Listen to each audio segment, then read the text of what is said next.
Hey guys, I'm just going to read off this thing that Kris told me to say. This episode, we had our good friend Jess on, but unfortunately her recording files got corrupted, meaning not only her video, but her audio was not recorded. We did the best we could to save it, but couldn't. You can probably slightly hear what she's saying through our headphones, but other than that, it's basically gone, guys. I'm sorry. Enjoy the episode. I don't know if this is before, so whatever. Okay, bye. 3, 2, 1. That was terrible. Yeah. I wasn't expecting you to say it fast. All right, guys, we're gonna go in 3, 2, 1. Like that's what you did. All right, okay, I'll do it again. Okay. You guys ready? Yeah. Jess, you ready? I forgot how to start. Fuck it. Okay. Hey guys, it's Ralph. Welcome back to another episode. No one's gonna listen. I don't know what number this is. Probably 20 something, right? No? Yeah. Something like 20 that. 20 something. 26 maybe? Sure. 26. We'll do 26. It's 2020. Wait, last one was the last one in 2020? Yeah. No. 2019. Was it? Yeah. Yeah, the last one was end of 2019. All right. Well, welcome to the turn of the decade. Yeah, this with, is with Nago. the comeback episode. It's our comeback tour. Yeah, I'm the only one here holding a mic. You guys know me already. I'm Ralph. New you year, guys know new everybody. Us, and Ethan's already not here. Yep. I'm gonna let everybody introduce themselves. We have a special guest today as well. So y'all go ahead and introduce yourselves. You go first. Okay. Mr. Tocheri. Yeah, you go first. Thank you, Kristoffer Bradley Cruz. Thank you. You should introduce yourself after me, Kristoffer Bradley Cruz, who's 20. Thank you. Ryan Tocheri, who is also 20. I'm Ryan Tocheri, who's also 20. I'm the host of the popular GOOSHLEMS 3 show, Ryan Plays. New episode this week. Wow. Thank you so much for this opportunity. All right, co-host, what's your name? My name is... I was talking about Jess. Right.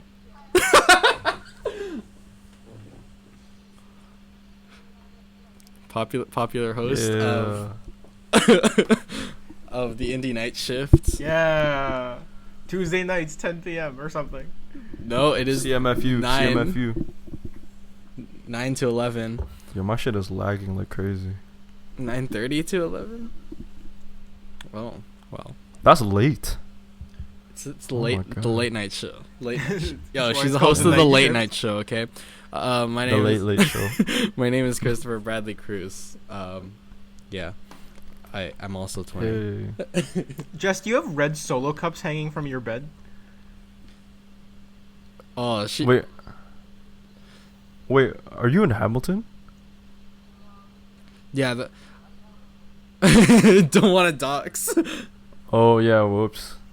Do we still care about that? Yes. We care about it to an extent. Like we can say the general, like we can say the town that we live in. We just can't say. I live in Stony Creek. So that's that. Yeah, it's fun. I think I've seen Jess's room in pictures, and I've never seen it in person, so I could tell. I've seen Jess's house as an exterior, never the interior. Yeah, I don't think I've ever been upstairs, you know.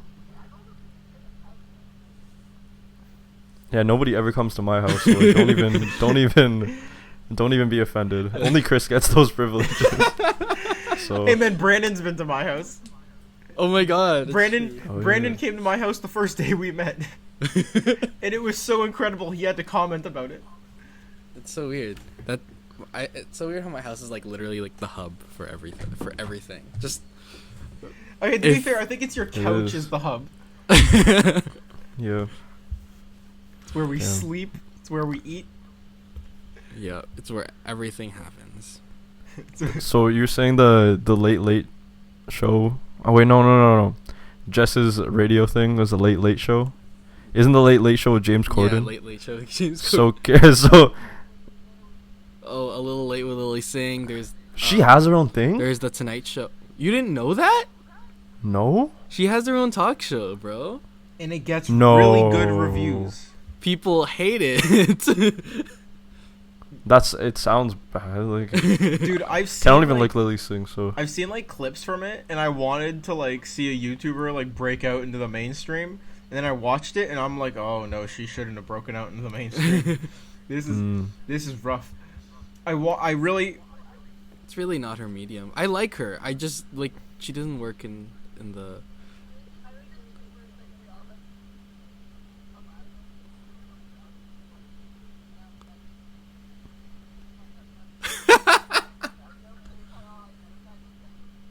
Wow. Now.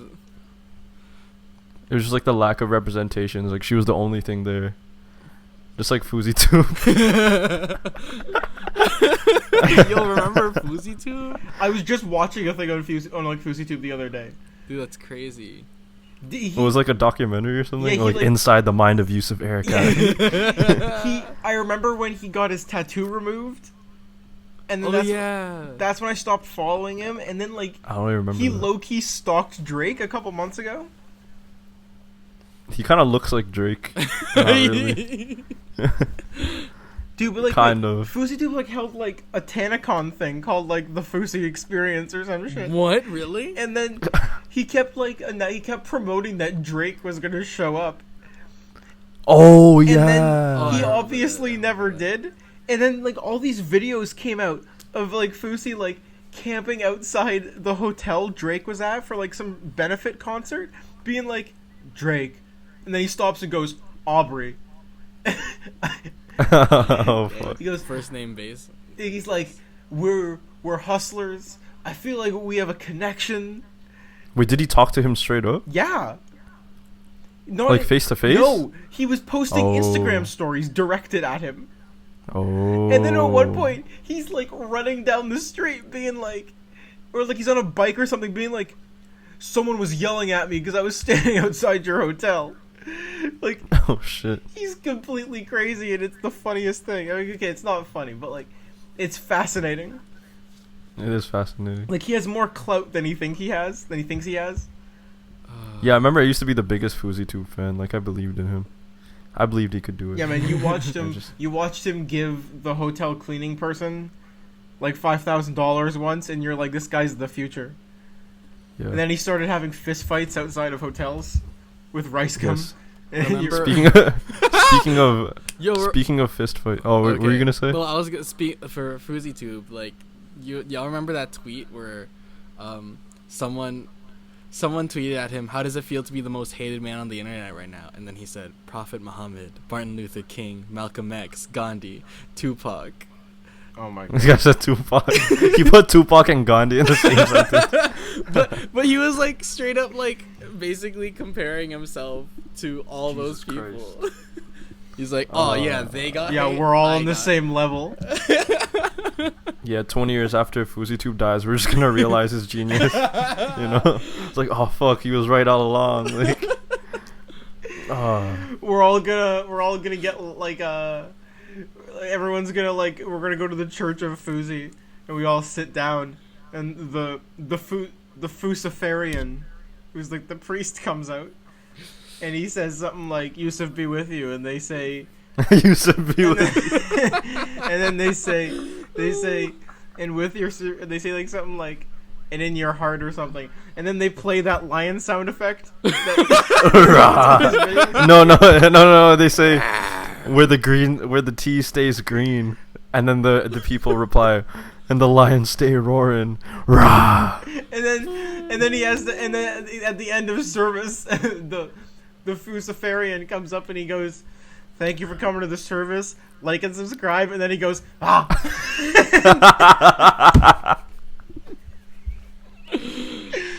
Just right in your face. Yeah. So it covers the whole frame, except it covers your whole vision. Just I don't even know how it works, but somehow in the future they're able to do that.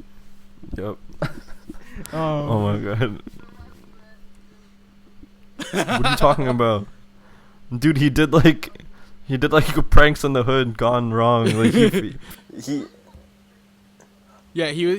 a prankster on YouTube. Yeah.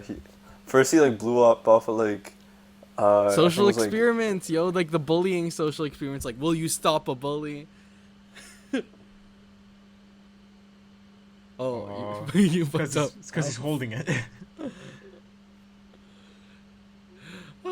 Ralph is just gonna cut out for a couple of minutes, and we're just gonna be talking about how he's holding his mic.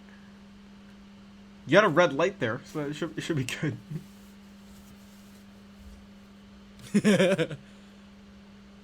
Yeah, just start again. Was it him who did the video? I'm back. Parking. He did like the Trump supporter in the ghetto prank. No, that was some other dude. I'm pretty sure.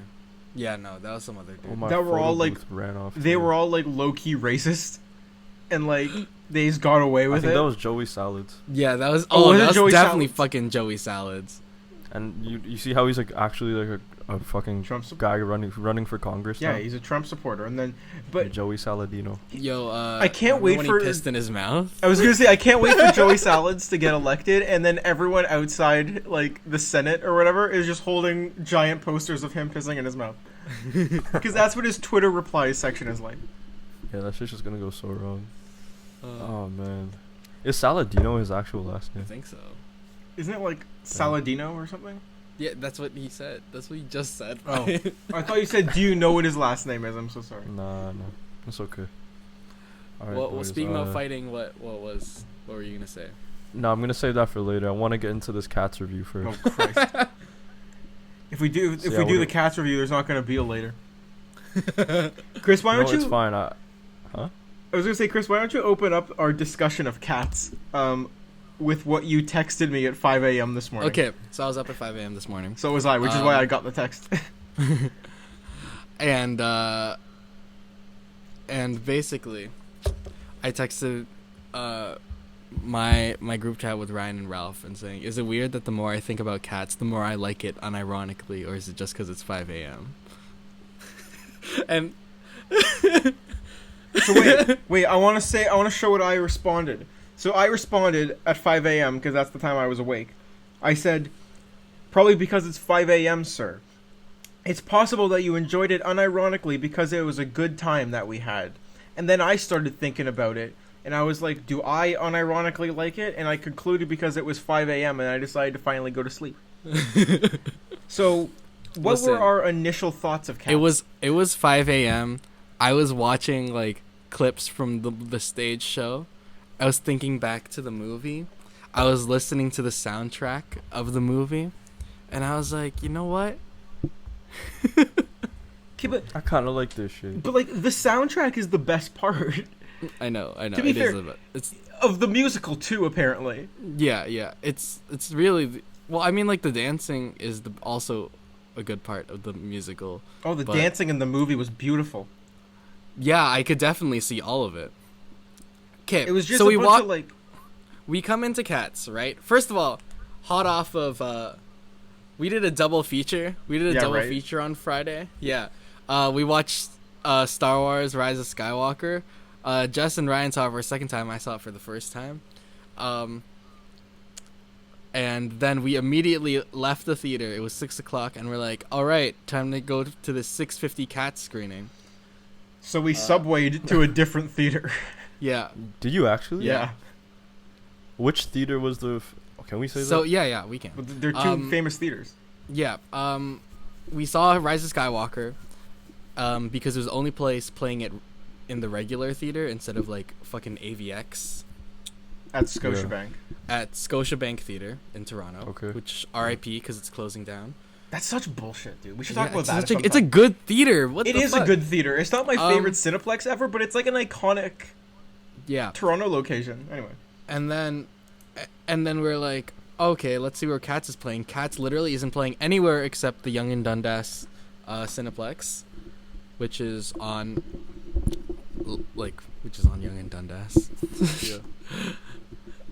So we had to subway to Yonge and Dundas and go to see Cats. And then we immediately after. We made the walk of shame to the ticket booth and clicked order your tickets for Cats. Yep, we paid money to see Cats. But hey, Wait. you know what we didn't see money and we could have seen? Because fucking Ryan, when he goes to get out his Cats ticket, oh, look at this, a ticket for Doolittle. So wait, so you know the automatic ticketing booths? You pay and then it kind of just goes and like spits out a ticket?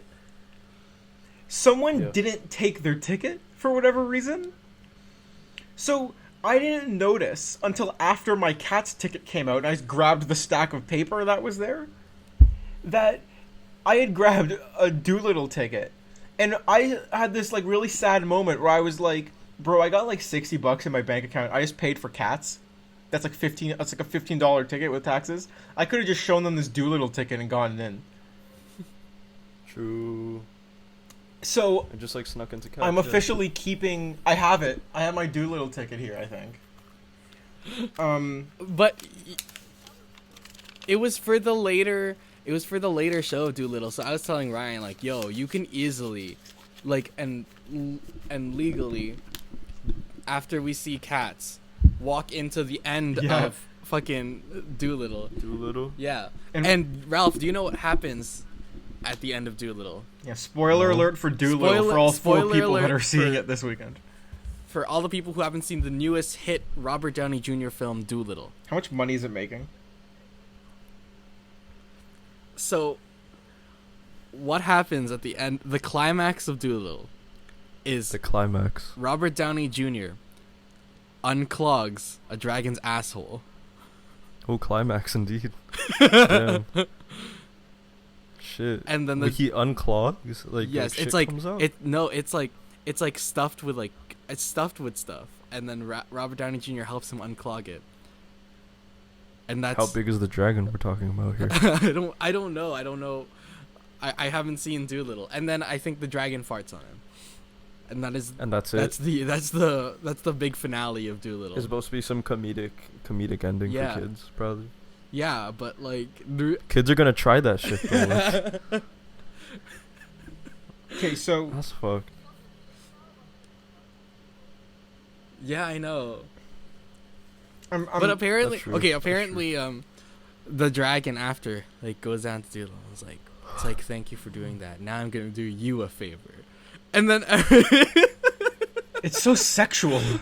And everyone's like, is the dragon gonna do something to his butthole? Just butt stuff galore. Like, okay, first of all, I looked up the box office, or at least from Cinema Blend, so I don't know how. Oh no, it's from Box Office Mojo. Never mind. Okay, so Box Office Mojo says that. Keep in mind, it's a holiday weekend in the U.S. this weekend. Oh yeah, it's MLK. Yeah. So this was like a big thing for them to win. Doolittle made $40 million, and then Bad Boys made like, $30 million. Oh what? Oh, I forgot there was a new Bad Boys. Yo, Bad Boys been getting good reviews though, hasn't it? Yeah, it's been getting decent reviews. So, what they're saying made more than Bad Boys. So like, wild. Obviously, nothing is concrete yet. We'll get more concrete around like 6 o'clock tonight of how the weekend went for them. But like, apparently 1917 is still creaming both of them. So, which makes sense. But yeah, fucking okay. Doolittle is a movie that came out in January. There have never been Aren't any January good movies. Yeah.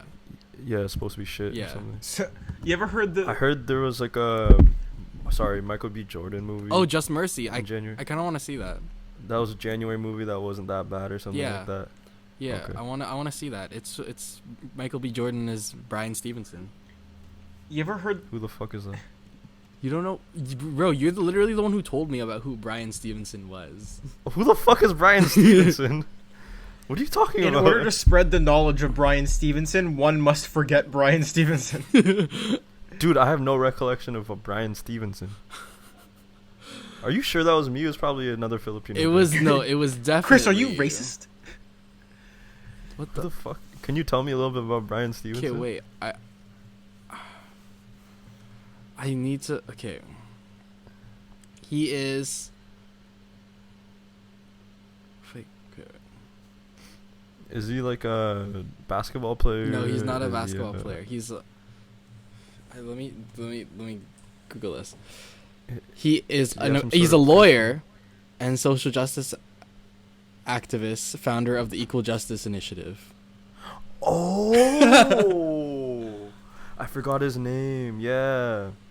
Yeah. Yeah, he did a bunch of videos with like Jay-Z back in like, EJI. Yeah. Yeah, I used to watch his videos a lot. Yeah. Found them very And Michael B. interesting. Jordan's playing him in that movie. Yeah, because they do a lot of studies on like race relations in America or something like that. But yeah, okay, that's cool.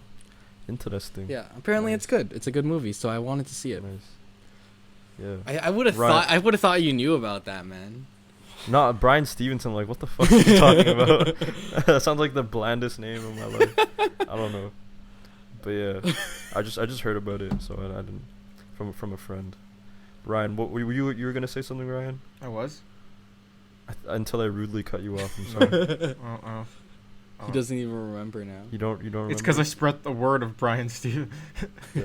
I can't forget it. It's like moderator Danielle's dad with that joke that he doesn't remember Coming saying. back in. Yeah, that he doesn't remember saying. So And he just does it again. in order to say the funniest joke we've ever heard, he has to forget he ever said it. Yeah. Just so it's fresh again. It's like an eye for an eye, dude. What were we talking about again? I think it was like Doolittle, the box office. Oh yeah, it's bombing. So wait, Yeah. the whole reason we got on the Doolittle thing is because we were seeing of cats cats. and they gave me a Doolittle. Like I found a Doolittle ticket. Mm-hmm. Yeah. So we pay for cats. Mm-hmm. We enter the theater for cats. The demographic of that theater was all people our around age. our age, and then dead in the front is a mother and a young daughter. And Just seeing humanoid cats. And then, instantly, I'm like, they're gonna have a terrible time. Not because of the movie, because of everyone else in the theater. Because you know how this screening is gonna go if the entire theater is 20-somethings. They're all gonna like make fun of it, basically. Yeah. Right in Yeah. front of us. They're just really big Andrew Lloyd Webber fans. And they're like, yes, honey, we've been at work for so long, and we finally... Yeah, we hit their one date night of the year. And they're both big theater fans. They get a babysitter for their two bratty twins. They take the You're subway really painting down. the story. Dude, she had a glass of wine with her. She was ready for a good time. Wait, did you guys see it VIP? No. No. You okay. can drink in any of the theaters now. Oh, okay. So she sits down, the lights go down, and we're Well, ready. wait. First, sorry to cut you off. Of course. But the Cineplex pre-show, Tanner, shout out to him. Tanner Z, because- I'm a big fan, and I'm gonna miss you, buddy. Because I don't know if that's the last time I'm gonna see him. My favorite tweet regarding the Tanner situation is everyone was like tweeting stuff like, Tanner, we're gonna miss you, or like hashtag bring back Tanner. Then one guy just tweeted, I'm deleting time play. I thought that was really funny. Anyway, we were all Okay. already super emotional because we saw Tanner Zipchin's final appearance in our lives outside of Twitter and his YouTube channel. And Lights dim. lights dim. The Screen movie opens. Okay, and it's complete dead silent for the first like 2 minutes of the movie. No one's talking, right? Because to be fair, nothing happens in the first 2 minutes. It's just like establishing shots of the city and like the design and everything. And then Victoria, Victoria the cat, The gets lead. gets thrown into the, like thrown away by her owners, and then Out of a the song burlap sack. starts. Someone enters the theater. Oh, my hero. Yes. Keep in mind, Some- dead silent in the theater. There's murmurs at this point because the cats have finally appeared on screen. Yeah, and everyone's like, "Oh no!" So two Some people fucking- walk in. It's like a guy and his girlfriend. And they walk in, the man stops, looks up at the screen, and Kris, what did he yell in the dead Just silence? goes, "Oh no, it's so bad." Oh, shit. And that was it, dude. The entire theater started cheering. The And it theater like never erupted into fucking like laughter. It was so good. And then as he's going up the stairs, I don't know if you heard it, but then he screamed, I thought no one was gonna be here. Yeah, I heard that.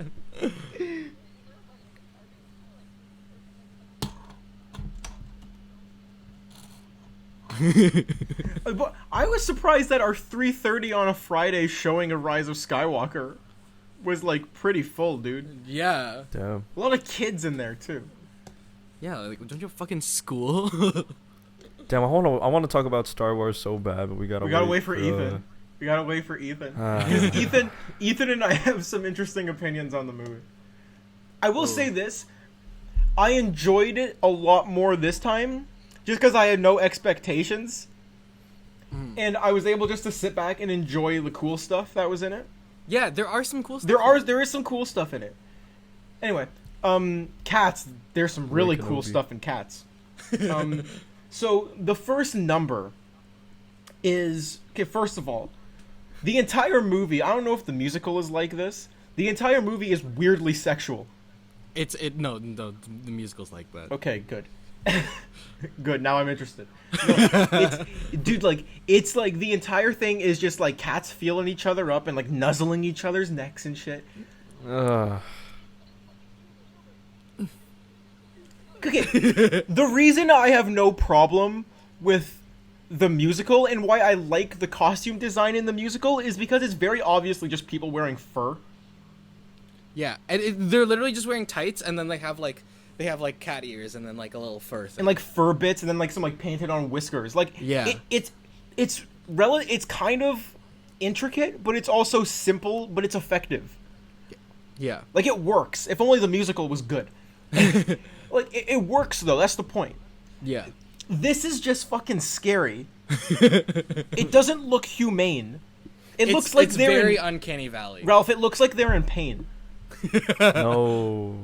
Isn't Idris Elba in it? Yes, he Oh, is. Oh boy. Okay, Wait, dude, we have some things to say about Idris Elba, and we also theorize. Sexy cat. Wait, first of all, there are some famous people in this movie.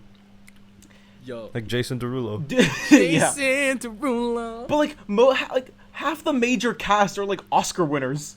Yeah. And there are like one or two like main characters who no one knows. Well, the main character, isn't this like her first thing? Yeah, she's like she's a ballet dancer. Oh, bro, she's never gonna work again. I feel so. Oh my bad. god, I feel so bad for because low-key, like Francesca Hayward, shout out to her. She did a good job. She dude. did a great job. Did you know she fucking took vocal lessons for this? She's not a singer. She took vocal lessons to do this movie. I hope this doesn't kill her career. I really don't.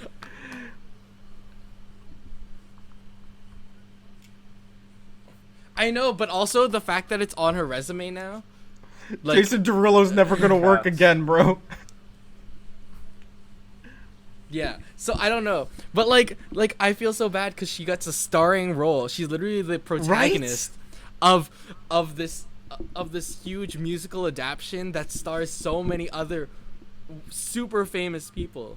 You're in a movie where you're sitting like side by side with Jennifer Hudson, Ian McKellen, Idris Elba, No Judi way. Dench, and like. Well, no, Judi Dench. You almost have Jason Derulo suck your toes. And Jason Derulo's going around with his giant, massive bulge.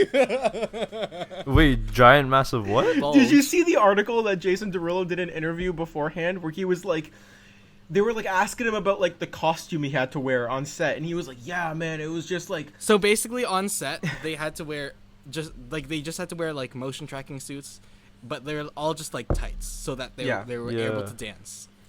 Essentially, you know what? It's kind of like the Broadway costumes, but without the fur. I guess you could equate it to. Yeah. So And which I think that's also why they were able to get a lot of the big name actors, because they didn't have to sit in makeup for like hours. They you literally just have to wear fucking tights. Dude, Judi Dench wasn't even playing a cat. She was just playing an old woman in a fur coat. We'll get to that in a second with her fucking wedding ring.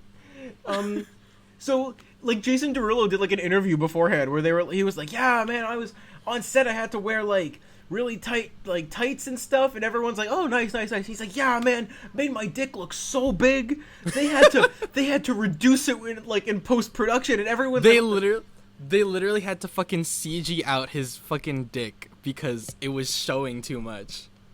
Jeez. Jason Derulo just walks on set and he's just flexing. It's unbelievable. He like fluffs it up a bit so that it's very evident to everyone dancing around. Why, they don't just CG it out altogether? No, they do. They do. For most people, they CG out like anything that was like Human. yeah, so like breasts were reduced. I think Oh. dicks were reduced, except for Taylor Swift. Well, Except Were there cat titties? there was one pair of one. yo, as soon as fucking the Taylor Swift cat shows up, Chris leans over to Taylor me. Swift. As soon as Taylor Swift shows up. and she shows up like she has like one song, and she shows up at the end of the movie. I'm like, this is so terrible. Why are her boobs so big? Because it's noticeable. It's like, it's so strangely noticeable, and I hate it. I hate it so much. It's so weird. Is it because she's like most recognizable to younger audiences, so they were like, don't change anything? Not only that, but in the fucking song during her like number, she does. So She like fucking weird. shakes her chest, and I'm like, hello. The guy who directed this, Hello. the guy who directed this Hello. has Best Picture and Best Director Oscars under his belt. He has won several Oscars, including Best Picture and Best Director, Yeah. and he's making fucking cats.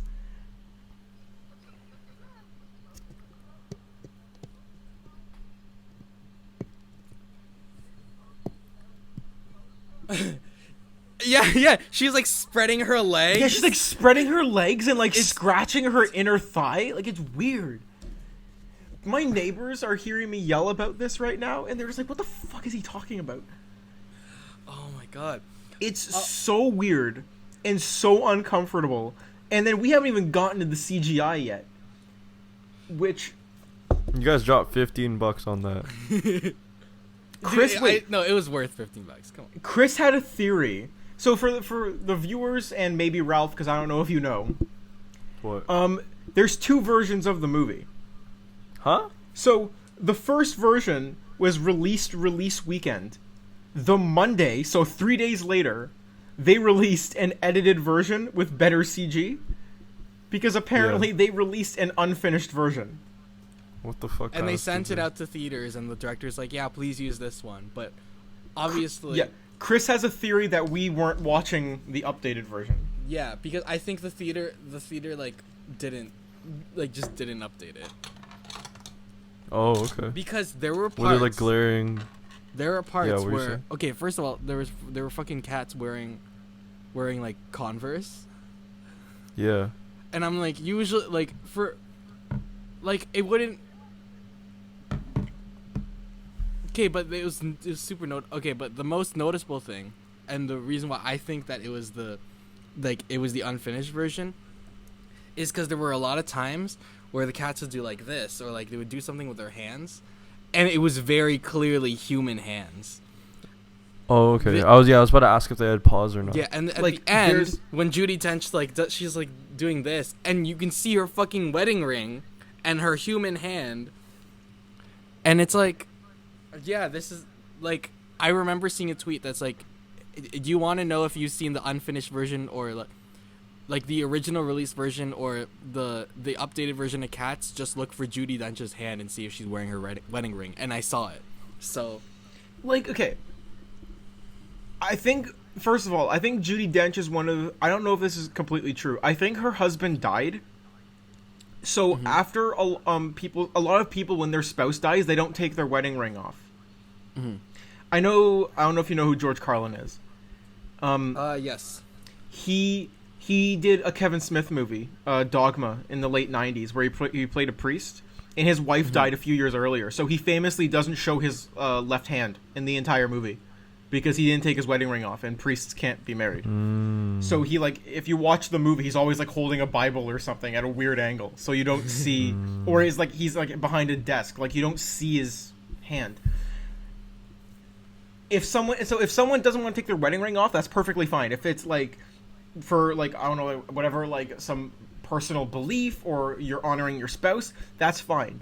The fact that they didn't do anything to cover up anyone's hand, I don't know if this is true. I'm 90% sure Idris Elba's hands changed throughout the movie.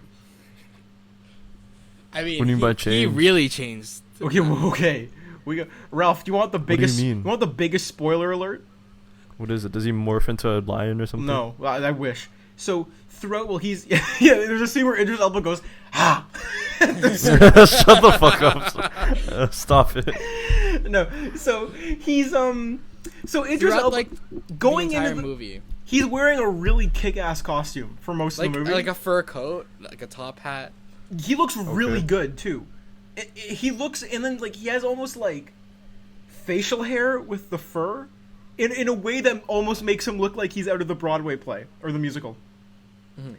So he looks. I remember going into it, everyone's saying, including myself, I was like, okay, straight up, he's the best looking one. The least creepy ones were the ones wearing the fucking coats because it felt like the Broadway musical instead of seeing like really tight-skinned fur, and Yeah. like you can basically like In other see words, the how- shape of their body is underneath, and it's And it looks, it's basically you're looking at well done effects versus like the entire rest of the cast, which is just like Uncanny Valley the movie. We haven't even gotten to the mice yet, dude. and the roaches, the The roaches? mice and the roaches are just like, they took like shitty 3D models and they just like shopped someone's face on it. Children. So Like, you know that meme of the spider, like that humanoid spider, like with the white face. Yeah. It was like that's Cabbage what it Patch. looks like. Dude, Disgusting. it's like the fucking sun baby from Teletubbies if they Yeah. just did that on mice. Oh, It's gotcha. it's bad, dude. And like they're in the Rebel Wilson scene, and she's like, "I trained these mice to sing and dance." Then she reveals them, and the theater and they're all screamed. children. The Yeah. theater screamed. I've been to horror movies. It's not like tastefully bad. No, You know what I mean? no. Damn. It's like It's terrifying. I don't know if it's we're running out of time bad or we don't give a shit bad. Because Damn. they put all their money and time into the ending of the Taylor Swift dance scene, in which Idris Elba, the main villain of the film and wearer of a really kick-ass fur coat and hat, spontaneously appears and makes his big appearance in front of the heroes as the film's main villain, and he is completely fucking naked. That's what we were getting at. Did he have his cat? No. His cat schlong out? No. Jason Derulo did though. It's literally just the fur coat is gone, but it makes it like a million times worse. Like this cat has, yeah, Dude, it's like, this cat has fucking abs. Wait, like- do the cats wear clothes? no, some of them do. Yeah. You know what's really interesting? Ironically, the bigger name people wear the clothes. Or the clothes. Like Idris Elba, Ian McKellen wears clothes. We'll get into our theories about why everyone did this movie after, because we have our theories. But I like, would have done this movie in a heartbeat, yo. Not Chris, who would you have played? Chris would have been one of the mice. They're all children, and then there's just a Dude, 20-year-old dude. I don't know what you're talking about. Mr. Mistopheles was the best fucking role. Yo, Mr. Mistopheles was like the MVP of the movie, and no one gave a shit.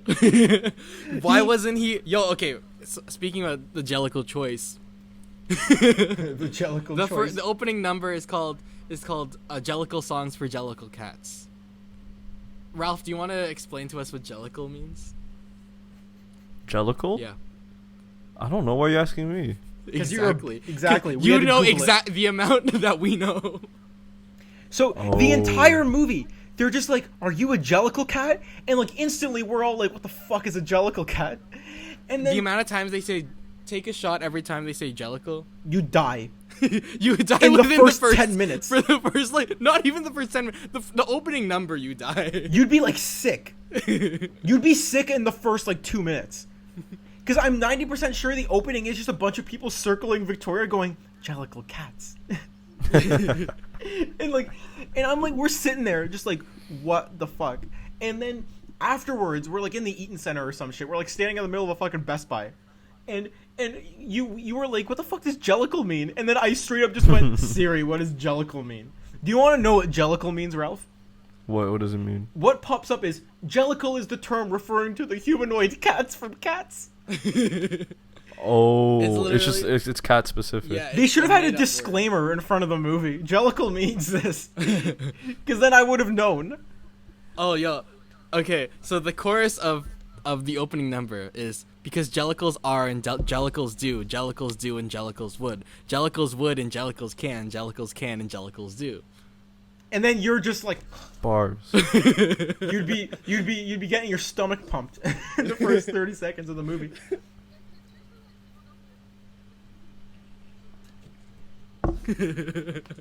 The beat's good, yeah.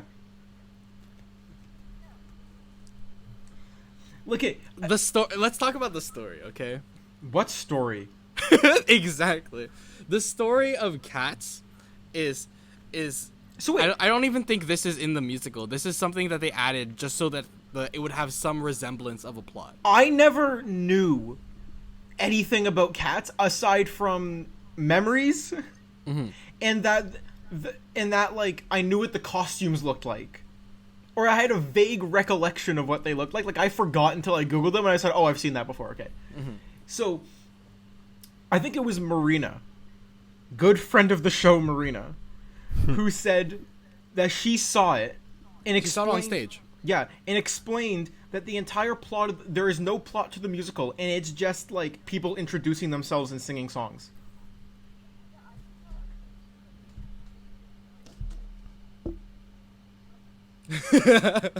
You saw it in person, Jess? What the fuck? Wait, so is there no like problem? There's no solution? So essentially, this is how the movie starts out. I don't think this is in the musical, but Victoria, who's the main character, gets dropped in the streets by her owner in the middle of the night. She gets abandoned, and then all the alley cats like. Wait. These humanoid cats have owners? Well, I no, thought- some of them do. Wait. So they're in like the human world. Yeah, they're in the human. They're in the real. Oh, I thought it was just like this its own like separate No, cat it's not a universe. cat. Here's the weird thing, though. Here's the weird thing, Oh. though. In their magical land of London, which looks like Chicago for some reason, I thought they were in Chicago until they said until they started talking about like Thames, and I'm just like, that's in London, or like Thames, whatever, the river, Yeah, the river. yeah. Thames, and I'm just like, are they not in like fucking Chicago or some shit? Like it looks like the theater district in Chicago, and then they're just like. Then there's a shot of Big Ben. I'm just like, what the fuck is this movie? So, okay, some of the people, or some of the cats, I'm sorry, they aren't people. Some of the cats have owners. The Jellicles. They don't deserve rights. Some of So some of them Jellicle cats. some of them have owners. Some of them live in alleys. Most of them live in alleys. Some of them have magical powers for some reason, and in the human world in which they live, everything is somehow cat themed. Okay. There's So- a milk Cat bar. mart. There's like milk bars, and I'm just like, is this not a human world? So is it all from the cat's perspective?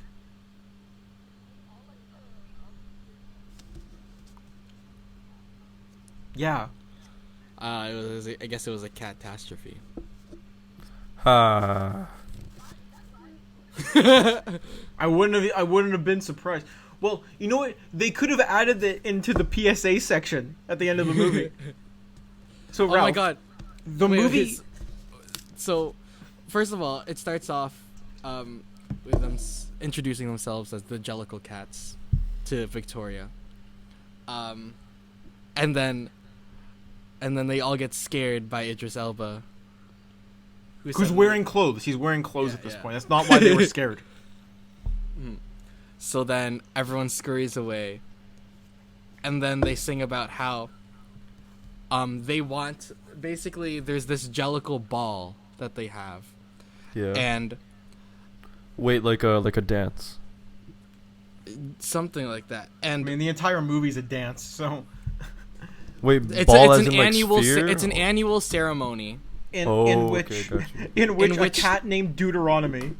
Yeah, in which a cat made named me- Old Deuteronomy chooses Really? who will be. Deuteronomy? Yeah, which made me laugh out loud. Is that some like Christian? Yeah, I was gonna say, Deuteronomy. If I like remade this, I would have named her Psalm or some shit. Actually, Old Deuteronomy is that a makes guy sense. in the Broadway in the stage play, but they gender bend Did Andrew They- Lloyd they Webber did have a an gen- agenda? Like, They did a gender bend so that Judi Dench could play Old Deuteronomy. But okay. so the Jellicle Ball, where Old Deuteronomy chooses the Jellicle choice, where basically Because you know what that is, right, Jellicle, Ralph? bro. Who chooses the Jellicle man and the Jellicle lady? And they do a Jellicle dance. And they Ralph, do a Jellicle you know what the kiss worst, at the end. Ralph, you know what the worst part is? The way when you say the Jellicle Ball for the Jellicle Cats for the Jellicle dance, that's exactly how the lyrics sound. yeah. Fuck. They're just man, like that's the horrible. Jellicle Ball for the Jellicle Cats, and it's so fucked, bro. Where essentially, from what I can understand, they just fucking like if you're the Jellicle choice, you just fucking die. Like you get What? you No, you fucking- get They you get Jellicle die? reborn. you get reborn.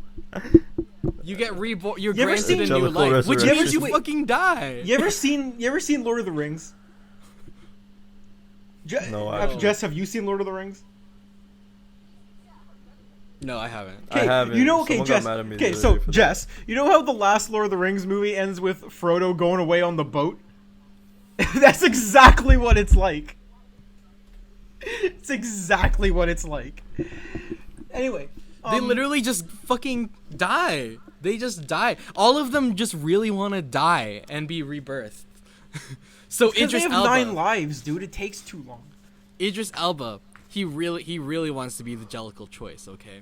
Dude, he was so Okay. excited about being the Jellicle choice that he stripped naked in front of Judi Dench. But basically, in order to be the Jellicle choice, you have to sing about yourself. Do a little sing and dance and talk about what your contributions are to the community. I'm reading off the Wikipedia page. Wait, to the movie or the musical? The movie. I was gonna say, are we using the canon or the non-canon? This is. So I'm also gonna read it because now I'm interested. So it starts off with Jenny Anydots, who's the Rebel Wilson cat. She talks about she talks about I'm a Oh, fat wait. lazy cat. Keep in mind though, Rebel Wilson is also the cat in the movie whose fur is 100% confirmed to be an outer garb because underneath she has a cocktail dress. That's so true. What the fuck?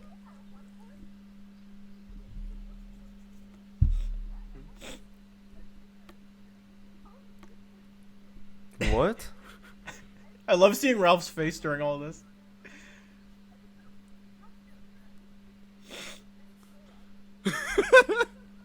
Oh, I thought it was about like revealed to be a human or something. That's fucked. She takes off her own fucking skin only for there to be more skin underneath along with a cocktail dress. and she talks about I have this way. I made these I made these mice sing. I have all these roaches, and the roaches have fucking faces on them. They have faces on them. Yeah. They have human faces on them. And they march. Do they scream and like while they're like into her mouth like that? They I'm might, I pretty don't remember. Yeah, I don't remember if they do, but holy shit. And then you meet the Rum Tum Tugger. And that's Jason Derulo cat, right? And as The the bulge cat. lyric says, the Rum Tum Tugger is a curious cat. Curious. You see, he's very mischievous, as the lyrics say. With his big bulge. Yeah. As he says, if you put me in a house, I would much prefer a flat. If you put me in a flat, then I'd rather have a house. If you set me on a mouse, then I only want a rat. If you set me on a rat, then I'd rather chase a mouse. You see, he's a He's just dick. rebellious. Yeah. He's a little mischievous. He's very flirtatious. Yeah, they're like, ah. And then he almost sucks on Francesca Hayward's toes. Yeah, that was the scene that Quentin Tarantino guest directed. It was Wait. she does like some like ballet move where her feet's up and he holds onto her foot and then like his mouth goes very very close to her feet and I'm like, yo, is he literally about to put her fucking foot in his mouth? And then the song ends. Can I interject for a second? Yeah. Chris, I don't know if you know you did this, But when that happened, you very quietly just went, "What the fuck?" So Ralph, I wish you were able to come, bro. I would have been like, what the fucking all the time. Dude. Well, no, to be fair, we don't know if... Not everyone, Jess, because the people in front of us, the couple on date night, I think they were just disappointed in the youth. and then God knows what that family in the front was thinking. They probably left and went to see, like, Trolls 2 or some shit. Wait, did all the cats have British accents? Even Jason Derulo cat? Oh, it's very clear she's never heard a British person before. Jason Derulo had a British accent. Gee. Yeah. Yeah, it's weird. Yeah. It's pretty weird, dude. Oh, and then after the Rum Tum Tugger, you meet Bustopher Jones, the James Corden cat. Bustopher Jones. Wait, Bustopher. So anyway, wait. He's all the time. Yeah. So anyway, Bustopher Nutstopher. His whole like thing. So wait, keep in mind, the last song we had was about being an overweight cat. Immediately transition to a song about being an overweight cat. Yeah, literally Bustopher Jones was like, haha, I'm so fat. Like, oh, plus... Wait, that was the exact moment I was like, oh, the whole movie's gonna be like this, isn't it? Plus, something I fucking noticed, like, James Corden very clearly wore a fat suit for this movie. You said you wait, could, like, Bustopher Jones is literally James Corden? Yeah. Where, like, the suit ends and James Corden begins. You can literally see he's wearing a fat suit and his legs are so much fucking skinnier than the rest of his body. Like he's literally like a ball. Is he like Garfield or something? Is bigger than Garfield. And like obviously like I remember James Corden was talking about it on his show. And he was on the like, late show with Jess. where he was like, "Oh yeah, for the movie me and Rebel Wilson like we were wearing fat suits cuz you know, I'm very like he was making it a joke."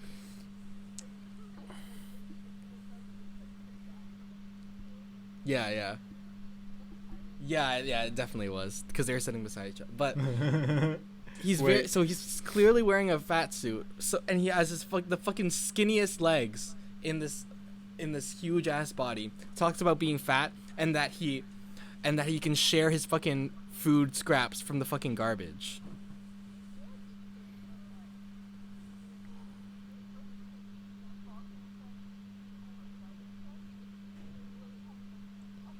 With 2 other cats? Yeah! Wait, what? Wait, what? He falls into a garbage can. Were they just like purring on each other and shit? This is gonna be a really long episode just because we have so much to say about this.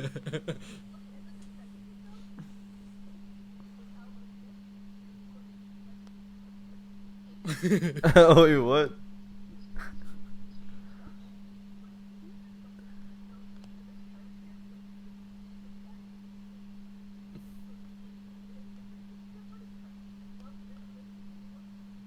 Yeah, he fucking falls, and it's like a fucking bottomless hole.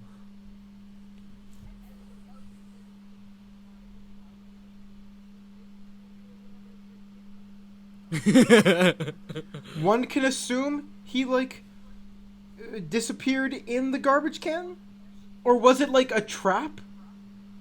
I don't know. They didn't explain it. Was a trap. It was a trap that Idris Elba set up.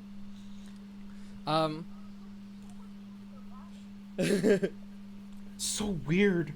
Listen, he's just such a fat cat, okay?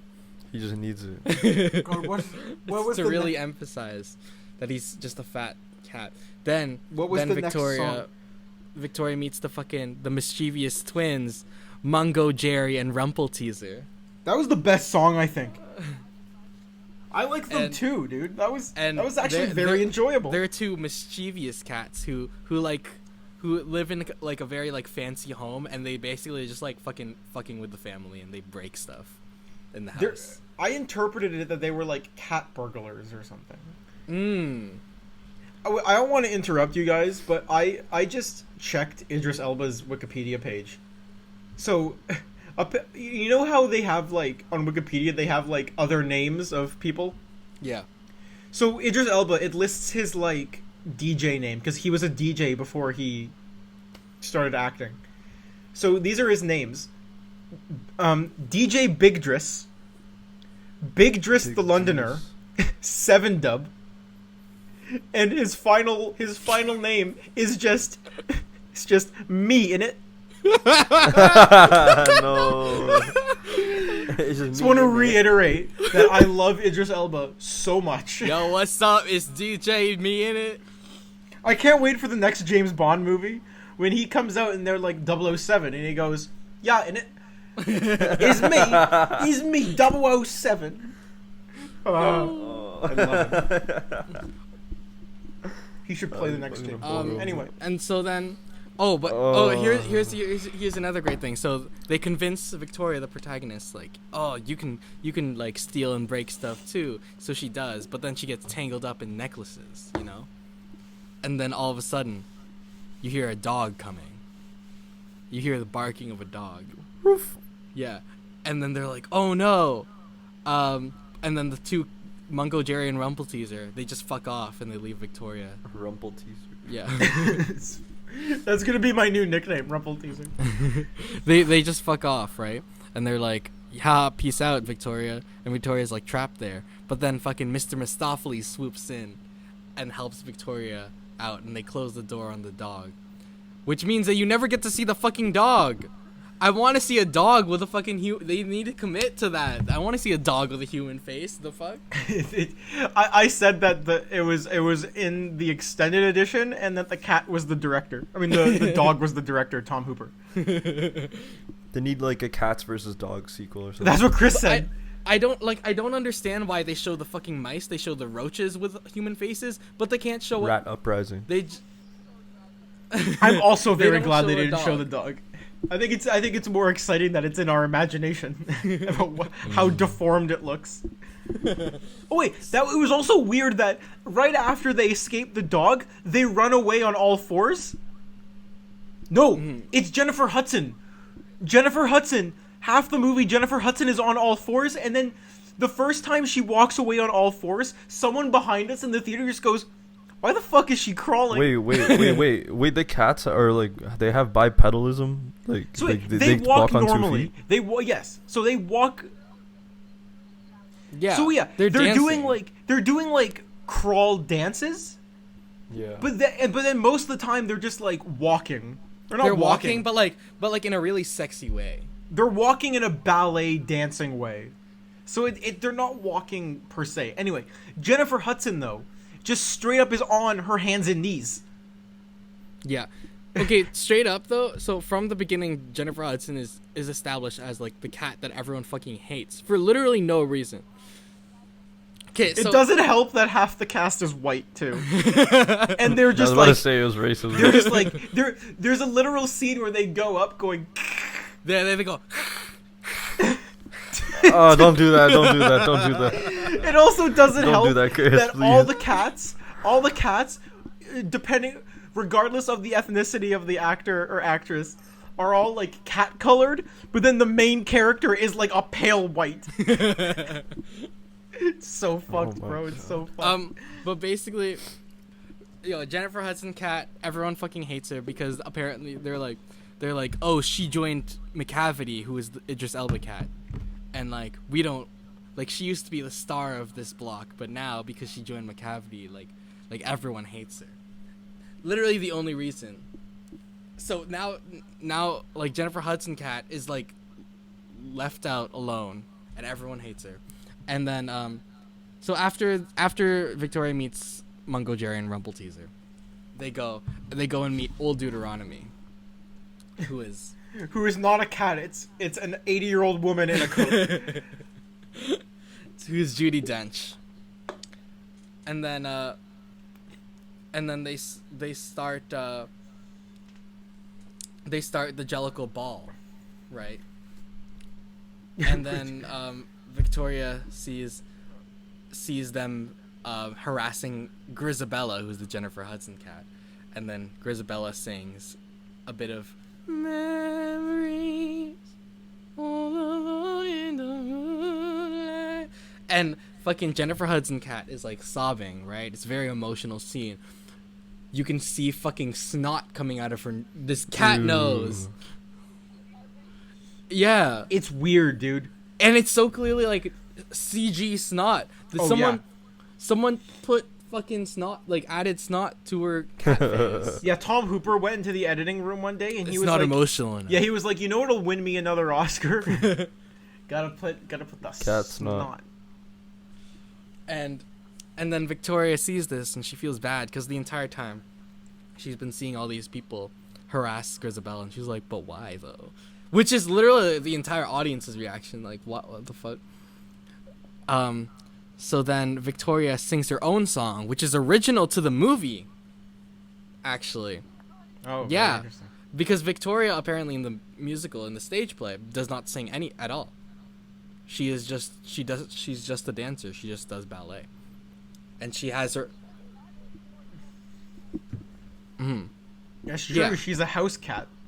Yeah. And her only solo in the stage play is that she has her own solo dance number. She has a ballet solo, which she does in the movie, but she also has her own singing number, which was written by Andrew Lloyd Webber and Taylor Swift. Very interesting. At least Andrew Lloyd Webber came back to do his own shit. Yeah. He was exec producer on this. And he also did. He was credited with the music, so I don't know if that. I don't know if that meant like just the stuff from the play, or if he did like everything. If he's credited with the music, like that means he redid his own music in order to work with this movie. Fair enough, man. That's good. Good for him. Well, I mean, at least he's supporting his own creation. I wonder what he thinks about it now. He's probably just like looking at his check, going, "Yeah, I loved it."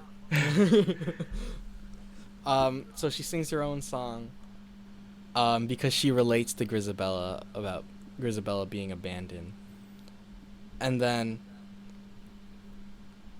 all of a sudden, you're also introduced to Skimbleshanks, who is a railway cat. He's a tap dancer cat who works on the railway for some reason. Yeah, that scene was weird too. That was cool, like visually, but yeah, but then they like changed location. Yeah, halfway through, and you're like, what? Then there's Gus, the theater cat, who's played by Ian McKellen. Dude, he was so into it, dude. Yeah, Ian McKellen was so the most committed to the role. He would literally he's like hamming it up, dude. He's having the time of his life. Like, he would literally go like, Stop. There's a part. This fucking 80-year-old man licking his hand. And the best thing is there's like parts where he's drinking like milk out of a bowl, and he's just like, please, Ryan, no, please, man. So good, dude. That's worse. It's a great movie. Boys, we spent like an hour plus talking about cats, and there's still so much more to say. And then so the ball is interrupted by Bombalurina, I think her name is, who's the Taylor Swift cat, who sings about McCavity, who's the Idris Elba cat. Her name should have been Boobalarina. But yeah, Taylor Swift cat shows up and sings about this villain, but this is all just a ploy, because throughout this entire film, Idris Elba has been kidnapping the other cats, and Taylor Swift cat shows up to basically drug the rest of them with catnip. Okay. Wait, is she like part of the same plan as Idris? Yeah, she's like one of his henchmen. So all the cats fucking like pass out for some reason because of catnip, and then Idris Elba strips naked. Goes up to Judi Dench and goes like, "Oh, like since there's no other choices, so I should be the Jellicle choice." And then old Deuteronomy is like, "You will never be the Jellicle choice." And then just right there, he's been foiled. And then like his whole Elba's plan like, just fell apart. Fuck. So then he fucking kidnaps Judi Dench. Oh, wait, we didn't mention when any of the cats get kidnapped, they show up on like a barge. Yeah. What's a barge? Like What's a barge? Like a like boat. yeah. Yeah. Oh.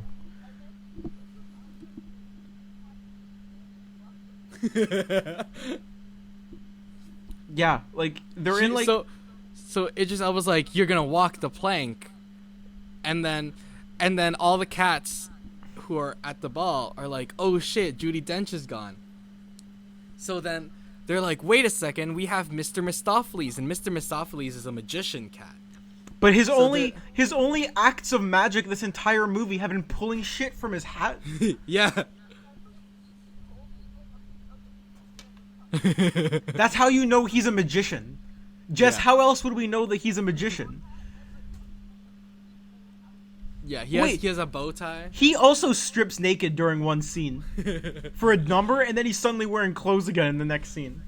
So basically, Victoria is like, wait, Mr. Mistopheles, like, you can use your powers and get old Deuteronomy back. So he's like, okay. So then they start singing a song about Mr. Mistopheles, right? And then, and it goes like, oh, well, I never was there ever a cat so clever as magical. Dude, he really enjoyed this movie. Mistopheles. Dude, the entire time Chris was just waiting for the Mr. Mistopheles song. And so he tries multiple times but can't get it back, and then they're like, oh man, can't do it.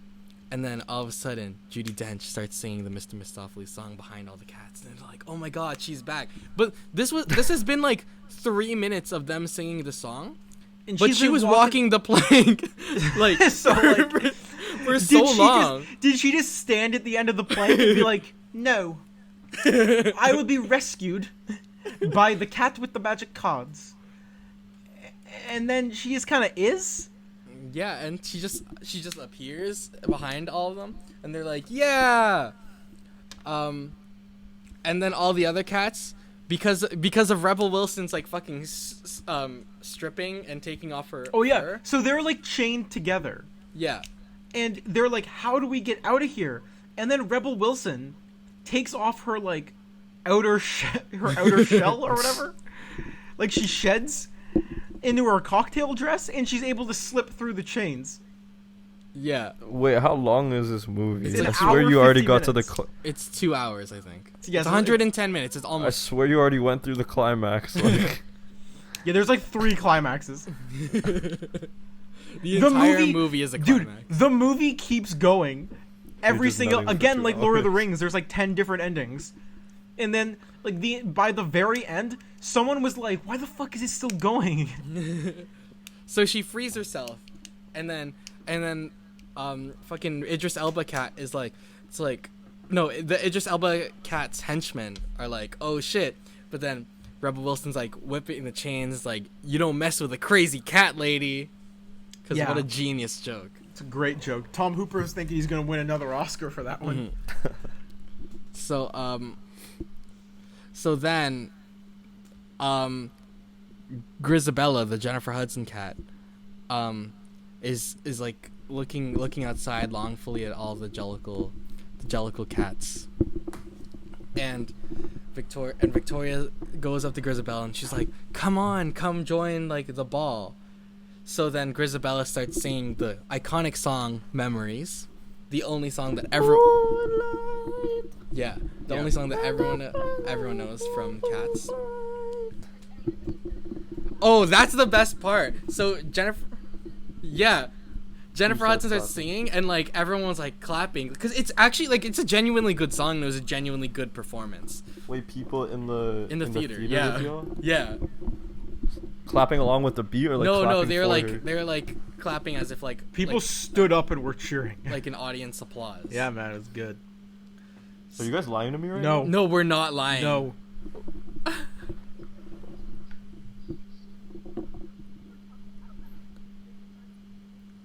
Yeah. Wait, Jess, that again, makes sense. the people in front of us, they were whispering to each other because this is their only night away from their twins, Timmy and Jimmy, and they need Okay, Power Jimmy hour. Neutron. they need Power hour. Jimmy Timmy Power Hour. they need to make the most of it. And then Okay. below is the family whose daughter just really wanted to see cats. So Grisabella sings Memories, right? And this entire movie, all the cats have fucking hated her. She sings this one song, then Judi Dench goes up and goes, "You are the Jellicle choice." It cured their racism. She sings one song about being fucking sad, and all of a sudden all the cats like her, and she becomes literally like the top cat who becomes the choice to, like, that everyone wants to be. So they put her in a fucking chandelier that sails off. The chandelier turns into a hot air balloon, Yeah, flies through the ceiling. Idris Elba cat runs and jumps onto a rope. because he's trying to get to whatever the fucking afterlife To the is. chandelier. Yeah. And then he slips and he falls. Wait, do they kill her? No, she just goes to like... The chandelier just fucks off and it just disappears into the... Yeah, I don't know what it is. Yeah, it literally makes... Okay, first of all, what doesn't make any sense in the story in general is the song was supposed to like redeem her as a cat. So why the fuck is she being reborn? If like She's been redeemed? then if she's been redeemed, because then that's just like there's no point in the redemption because she's just fucking gone now. But anyways, the Jellicles all in a very very clearly a stage like stance. They all I like, sing. literally said. I like leaned over to you. I'm like, oh, this is the end of the play when they all like stand together, right? Yeah. They're perched on like a fucking lion statue. And then Judi Dench looks at the camera, Yeah, okay, yeah. talks to the audience, basically says, "Cats aren't dogs." Yeah, it's like 5 minutes of her talking about cats to the audience. Cats and like how she's like, "Now you know what a Jellicle cat is." and Except they're we not didn't. Dogs. Except we didn't know what a Jellicle cat is because it's a made-up word. And then they look up at the sky, and the fucking hot air balloon sails off into the clouds and disappears. And some guy in the theater just goes, "Simba!" And then everyone cheered. That was the funniest part, is that the guy just went, "Simba." Oh my god. And then Old Deuteronomy welcomes Victoria into the Jellicle tribe. and we still don't know what a Jellicle cat is, and before you can even question it, it says the magical words, directed by Tom Hooper. And then everyone started cheering again. And it was the most miraculous hour 50 minutes of my entire life. And like Holy afterwards we realized that we were living in a post-cats world. We knew what a Jellicle cat was, at least after we Googled it. You started going, does the TTC attendant know what a Jellicle cat is? Have they been graced? Did you ask them? Oh, the funniest thing was when we walked outside, like the workers at Cineplex were like, "How was it?" Yeah. No. And like one of the cleaning girls just goes, "I didn't have to pay to see it." And I almost turned around and went, "I did." And like as we were leaving, there was like a couple, like a guy and a girl that were behind us. And I guess like he was like talking to his girlfriend about how whack the movie was, and we had like a whole conversation, like a weird like conversation with him. Yeah, he just said to us like, "Yo, the Judi Dench cat was so hilarious every time she showed up on screen." And then I started saying that like you can see sometimes like her chin almost clip through like parts of the costume. Like they didn't track the CG right or something. It's also with the Jennifer Hudson cat and with a lot of the cats, I think the Judi Dench cat too, it seemed like they didn't do all of the fur. Oh, So yeah. it like around their mouth and around their eyes, it seemed like their actual skin, and there was just fur surrounding it. But the weird thing about Jennifer Hudson cat, I have a picture of her actually, because I have a theory. So Jennifer Hudson cat. Okay, yeah, no. So it's in all the promotional images too. her like eyes and mouth are surrounded by like very prominent white circles. Like a pale like this shade of white around her eyes and mouth. And my theory is that they whited those parts out to make tracking the fur on easier, and then they never tracked the fur on. So she just has like spots on her face. Yeah, so that was Cats, and I fucking loved it. It was, you know, the more I think about it, the more I loved it, just because the experience of seeing it.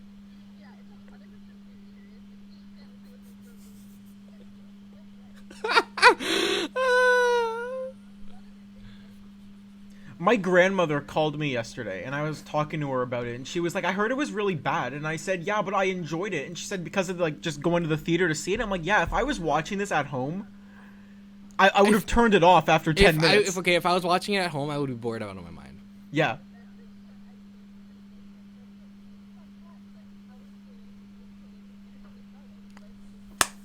Oh. Wait, did you not And see that it with would've them a been- couple years ago? Did you not see it with them a couple years ago when you saw it? In the musical form?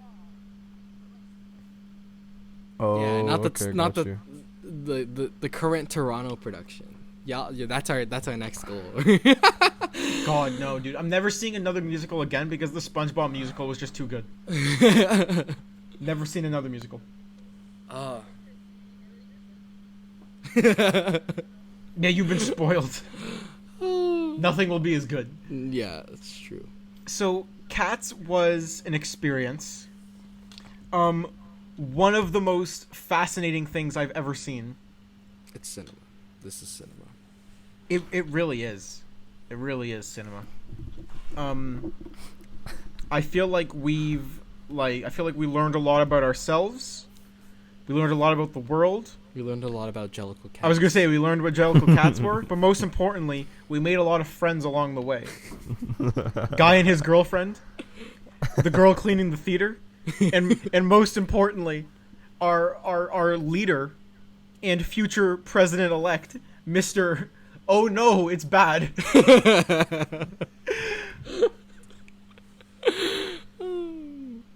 What Ralph, what was the fighting thing that you were gonna No, say? let's wrap it up, but I was just gonna say, speaking of fighting, we're gonna go to war, but let's not let's not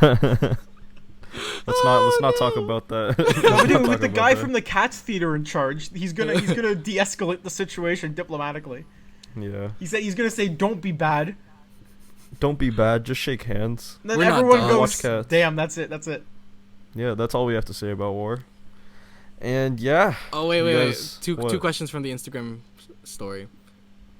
Oh. Austin J. Paveo says, "How has semester 2 been so far?" It's been. I will agree that it has been. It's been. How about you, It's Jess? been shit, but it has been. I've only done my first week, so I can barely tell. What's I have an art class, so that's fun. Oh, sick. Nice. Yeah, I've been drawing lately. It's a nice break from genetics and molecular biology. So, yeah, that was fun. Other That's- than that's that, good. semester's been.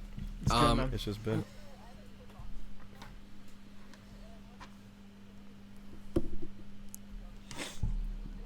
Oh, I thought you were gonna say Trash? you're gonna bring up cats in your philosophy class. That's what I would do. No. Oh no.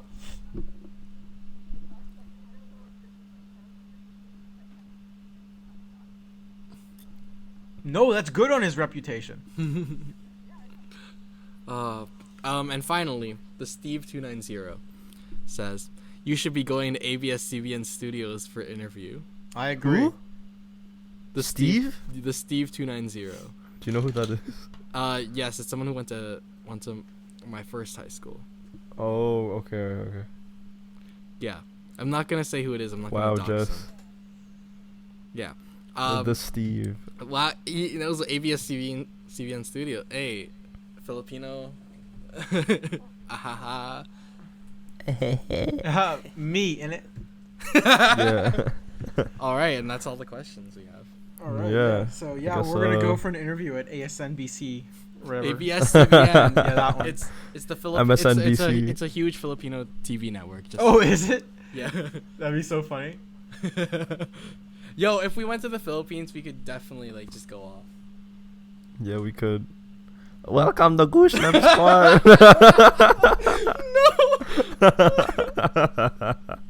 That'd be great. Everyone, welcome to No One's Gonna Listen. Yo.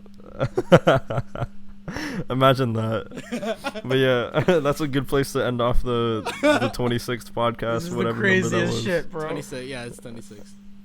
Yeah. All right. This has been the Cats review, I guess. This episode. Yeah, really. This has been the Cats episode. Yep. I think I'm the first one to lie down during a Knuckle episode.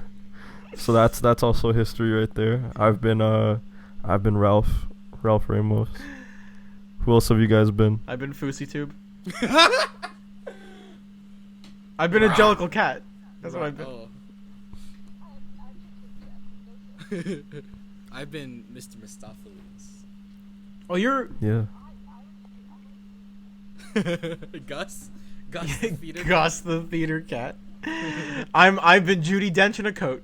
And I've been Jason Derulo's bulge. So yeah, see you guys next week. And Ryan, what was the outro that you always do, Ryan? Oh yeah. Same. Cowards, thank you for watching. Tomoboku Ramen, please sponsor our podcast. Yeah, thank you. Same goosh. Same Goosh channel, but not the same Goosh time. we used to say same Goosh time, same Goosh channel as a reference to the Batman TV show, which would say same Bat time, same Bat channel. Oh, I didn't even know Wow. But That's deep. But did you know that we only release episodes like once every 6 weeks now because we're busy? It's more like once every like 2-3 weeks, but Remember, wait until April when we finally start going back to a weekly basis, kids. Because we will be 5 minutes away from each other and have free evenings, so we just go to like Chris's house and record, and then we're fine. Right. Oh, all right, cowards. Thank you for watching.